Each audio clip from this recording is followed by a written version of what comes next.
Пьяные битвы русского войска. Пропитые победы. Роль стимуляторов была довольно высокой в битвах большинства народов.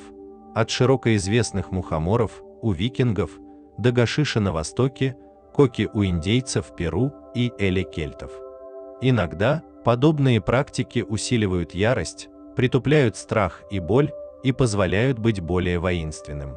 В русском войске также применялись способы увеселения армии и придания большего боевого духа по историческим причинам, чаще с помощью алкоголя.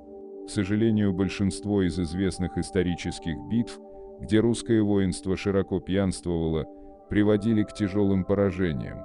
Первая битва, где русские войска оказались навеселе и дошедшая до нас, битва на Калке. Суть такова. Монголы подошли небольшой армией к границам половцев и алан и довольно сильно нанесли обоим поражение. Половцы бежали к своим давним врагам в Киевской Руси, умоляя помочь, забыв обиды. Русские князья решили, что дело выгодное, и, собрав огромное, по тем временам, войско отправились в степь искать монголов вместе с половцами. Монголы превосходно оценили ситуацию и легко перехитрили союзников.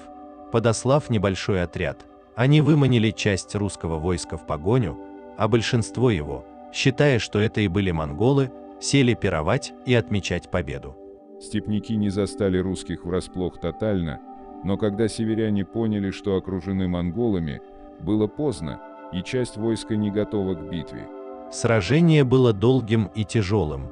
Русские понесли огромные потери, часть войска бежала, князья либо погибли, либо были раздавлены монголами на победном пиру, когда тех они бросили себе под щиты, на которые сели праздновать. Следующая пьяная война, битва на реке Пьяне от 2 августа 1377 года. Знойным летом союзное московское нижегородское войско, ожидая нападения пришедшего из Заволжья татарского царевича Арапши, встало лагерем на берегу реки Пьяны. Русские войска уже были более опытными в лукавой Восточной войне и смирно ждали подхода врага. Но вскоре пришло известие о том, что Арапша находится на границе Новосильского княжества, то есть довольно далеко от Пьяны. Есть несколько дней, пока он прибудет к битве, и в русском войске начала резко падать дисциплина. Свалив доспехи своя на телеге, воины предавались охоте и пьянству, напивались до пьяна и ездили пьяными. Русская рать быстро пришла в непотребное состояние, а ездили все, расстегнув застежки и одежды с плеч спустив, разопрев от жары, ибо стояло знойное время. Разумеется, их обманули. Татары были рядом, тайно подведенные мордовскими князьями, скоро яростно атаковали русский лагерь. Русское войско не ожидало нападения и обратилось в бегство к реке Пьяне. Татары преследовали и рубили беглецов. Многие из русских воинов бросились в реку и утонули. В их числе оказался и князь Иван Дмитриевич, с ним Истопоша Вреца, множество бояр и слуг, и народа бесчисленно. Татарский царевич двинулся к Нижнему Новгороду, и оставшийся без войска князь Дмитрий бежал, как и часть жителей. Ворвавшиеся в город татары начали грабить и убивать, что продолжалось 3 дня, после чего ордынцы сожгли город, а жены и дети, и девицы, в полон, без числа повидоша. Третья известная пьяная битва – битва на реке Клязьме.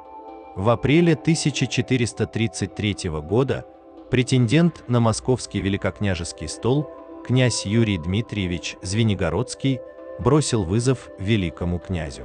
Собрав свою армию, он пошел в поход, и к нему присоединились сыновья Василий Косой и Дмитрий Шемяка.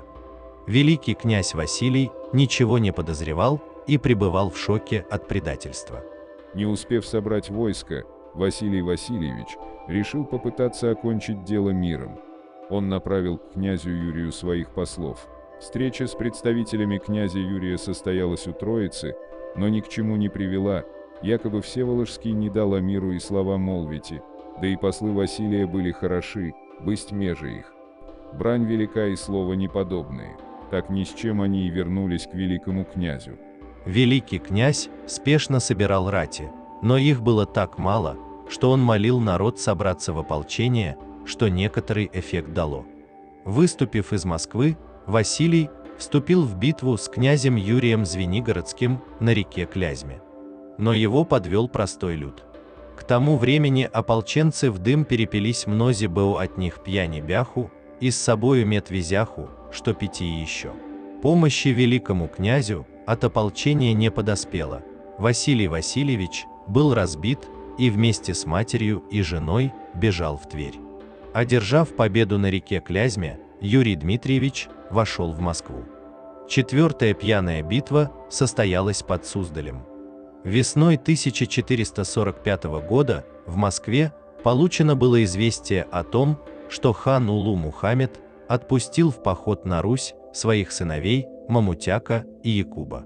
Поход был организован плохо.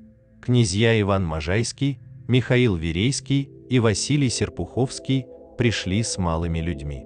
Дмитрий Шемяка не явился вовсе. Период был таков, что татарская армия не была уже слишком опасным соперником, и войны с ними были привычным и довольно успешным делом.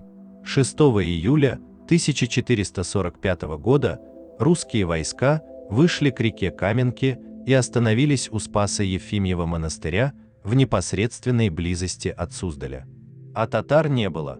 Несколько раз воины якобы видели гарнизоны или разведчиков, но войско рядом отсутствовало. Воеводы с великим князем вернулись в станы своя. Князь ужинал у себя со всею братьею изе боляры и пише долго ночи. Утром, когда князь и бояре были сонными и болели с похмелья, пришла весть, что татары нерль бродятся, переходят реку рядом с войском. Надев доспехи и подняв знамена, русская рать встала слева от монастыря на поле и здесь сразившись с татарами. Сначала победа клонилась в пользу русских. Татары, побегаша в погоню за ними, бросились русские воины, но среди них оказались и такие, что на чаше избитых татар грабите. Неожиданно татары остановились и атаковали русских. Не ожидавшее этого великокняжеское войско было полностью разбито. Князья и бояре были ранены, погибло множество знатных воинов и без счета простых. Пишите, что думаете по этому поводу, ставьте лайк и подписывайтесь на канал.